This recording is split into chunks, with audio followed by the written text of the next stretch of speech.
Hey les gens, c'est LK, et aujourd'hui c'est l'heure de l'épisode 2 de Disco Series. Laissez-moi vous poser une question. Avez-vous regardé la dernière série d'horreur en date? Non? Eh bien laissez-moi vous présenter Ash vs Evil Dead.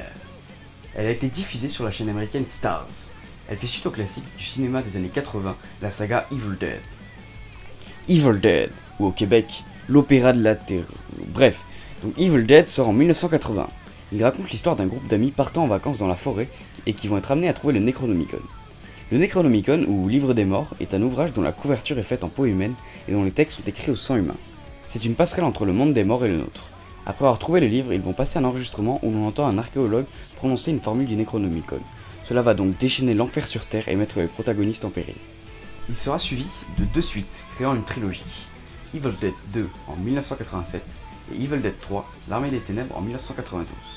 La saga subira un reboot en 2013 où le personnage d'Ash Williams ne sera pas présent, mais cependant, Bruce Campbell, son interprète, fera partie des producteurs. D'ailleurs, Ash Williams, parlons-en. C'est le personnage principal. Il combat les démons avec sa tronçonneuse greffée sur une main et son fusil à pompe dans l'autre. C'est l'exemple typique du héros badass du cinéma américain des années 80-90. Dans Ash vs Evil Dead, on retrouve Ash 30 ans après les événements de la trilogie. Il a pris sa retraite, il vit dans une caravane et travaille dans une supérette. Il fuit ses problèmes et essaie d'oublier son passé. Cependant, en étant défoncé une soirée, il lit un passage du Necronomicon et relâche le mal qu'il contenait. Ash est donc confronté de nouveau à son passé. Les monstres qu'il combat se nomment des Deadites. Et en lisant cette formule, il va en relâcher, ce qui va créer un bordel monstrueux.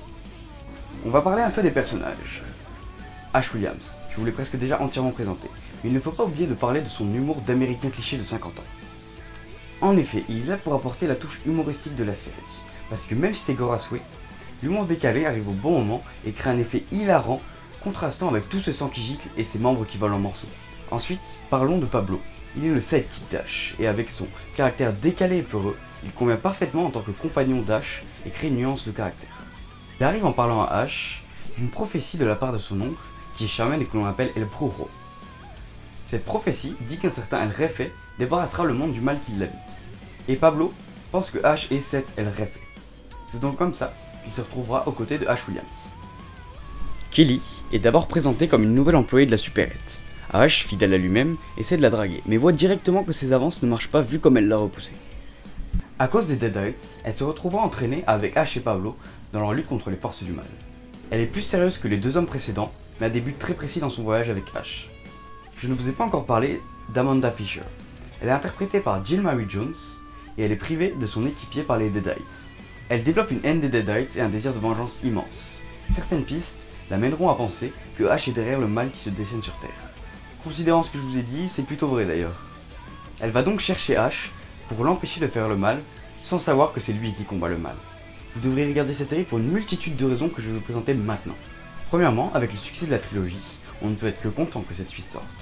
Cependant, 30 ans après cette dernière, personne n'aurait cru qu'ils allaient prendre le même acteur. D'ailleurs, c'est peut-être ce qu'ils ont fait pour le reboot de 2013.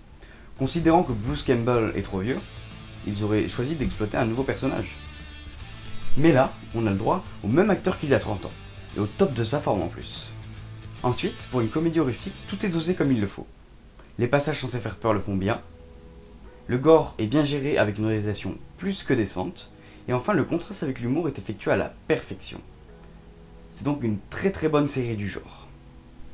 Pour preuve de à quel point cette série plaît, peu de temps après la diffusion du premier épisode, elle était déjà renouvelée pour une deuxième saison.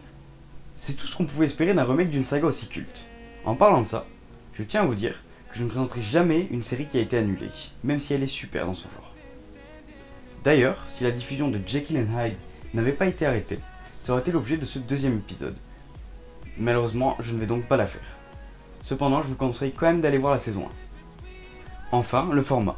La saison 1 comporte 10 épisodes de 26 minutes, à l'exception de l'épisode 1 qui dure 40 minutes. Ce format peut être critiqué, car il est moins long que le format normal de 42 minutes.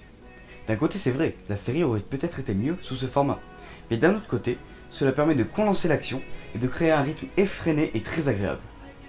J'espère donc que tout cela vous aura donné envie de regarder Ash vs Evil Dead. C'est donc la fin de ce second épisode de Disco Series, merci infiniment de l'avoir regardé. Vous pouvez mettre un pouce bleu, vous abonner ou la partager. Et moi je vous dis à vendredi prochain pour du très lourd. Allez, tchuss les gens.